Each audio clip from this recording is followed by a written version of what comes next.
लोहड़ी की कथा। लोहड़ी की कहानी सुंदरी नाम की एक लड़की और दुल्ला भट्टी नाम के एक योद्धा से जुड़ी है। गंजीबार क्षेत्र में एक ब्राह्मण रहता था जिसकी सुंदरी नाम की एक बेटी थी जो अपने नाम की तरह ही बहुत सुंदर थी।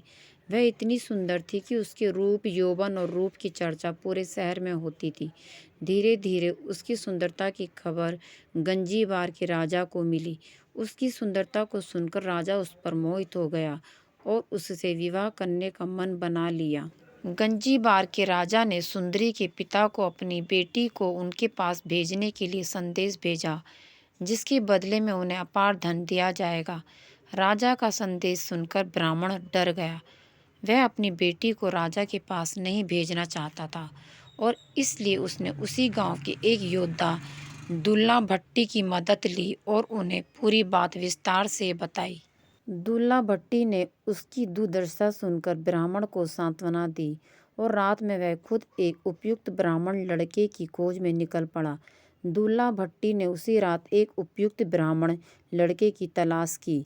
सुंदरी को अपनी बेटी के रूप में मानते हुए अपने हाथों से उसका विवाह साक्षी के रूप में अग्नि के साथ और उसी रात सुंदरी की शादी एक ब्राह्मण युवक से कर दी। उस समय दूल्हा भट्टी के पास पुत्री सुंदरी को देने के लिए कुछ भी नहीं था, इसलिए उन्होंने ब्राह्मण युवक को तिल और शक्कर भिजवाकर उसकी ससुराल भेज दिया।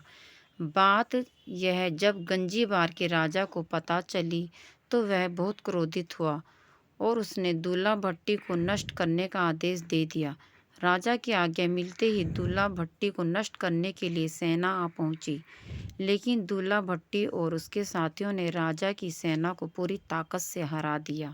दूल्हा भट्टी के हाथों शाही सेना की करारी हार का जश्न मनाने के लिए गंजीबार में अलाव जलाया और दूल्हा भट्टी की प्रशंसा में गीत गाए गए और भांगड़ा किया गया। तभी से लोहड़ी में दूल्हा भट्टी गाने का चलन है।